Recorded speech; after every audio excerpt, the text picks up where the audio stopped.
आदाब, मैं मुशाहिद हुसैन खास नज़र में आपका खैर मकदम है। दोस्तों, अग्निपथ स्कीम के खिलाफ देश में जगह जगह नौजवान एहतजाज कर रहे हैं। ये एहतजाज कई जगहों पर वायलेंस में तब्दील हुआ है।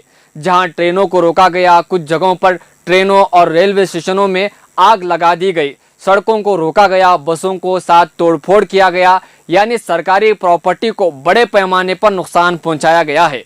और यहां तक कि बिहार के नवादा में नौजवानों के एक मॉब ने बीजेपी के दफ्तर पर धावा बोल दिया और उसे भी आग लगा दी।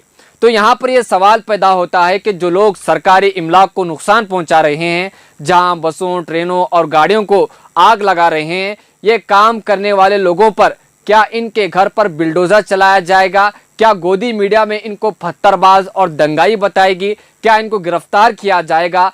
सरकार इनके पोस्टर जारी करके इनको दहशतगर्द या दंगाई दिखाएगी? तो जवाब है, ऐसा नहीं किया गया।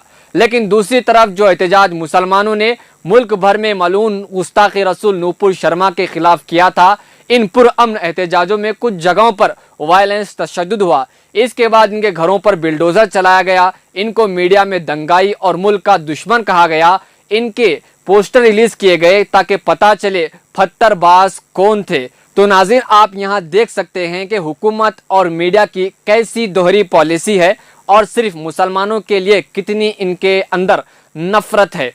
तो नाज़रीन, इस वक्त मुल्क में नौजवान अग्निपथ स्कीम के खिलाफ एहतजाज कर रहे हैं क्योंकि नौजवानों को रोजगार देने में हुकूमत मुकम्मल तौर पर नाकाम हुई है।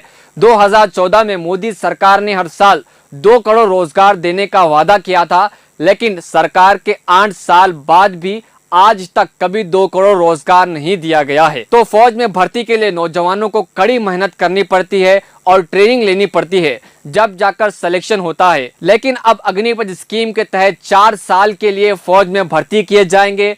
फिर जो लोग भर्ती होंगे, इनमें से 75% फौज में 4 साल के बाद फौज से निकाले जाएंगे और सिर्फ 25% फौज में रह सकेंगे। यानी 75% नौजवानों का क्या होगा? इनको कौन जॉब देगा? क्योंकि बेरोजगारी दिन ब दिन मुल्क में बढ़ते जा रही है। ऐसे में ये बड़ा सवाल है। और एक सवाल ये भी पैदा हो रहा है कि अब सियासी लीडरों के लिए ये स्कीम लाई जाएंगे ताकि अब कोई लीडर 5 साल बाद इलेक्शन ना लड़ सके।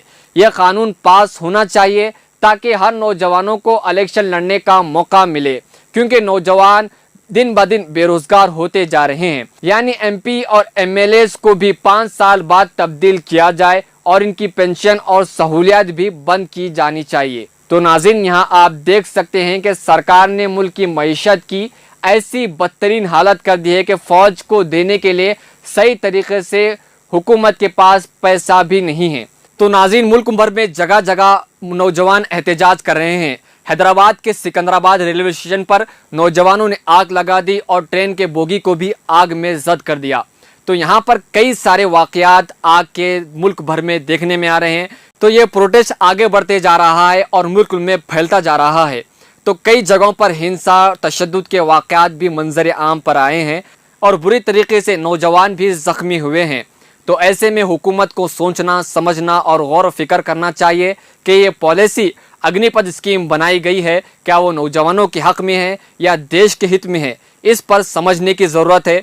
और जो मुल्क भर में नौजवान एहतजाज कर रहे हैं, तो उनकी मांगों को सुना जाए, उनकी मांगों को सुनकर उस पर पॉलिसी बनाई जाए।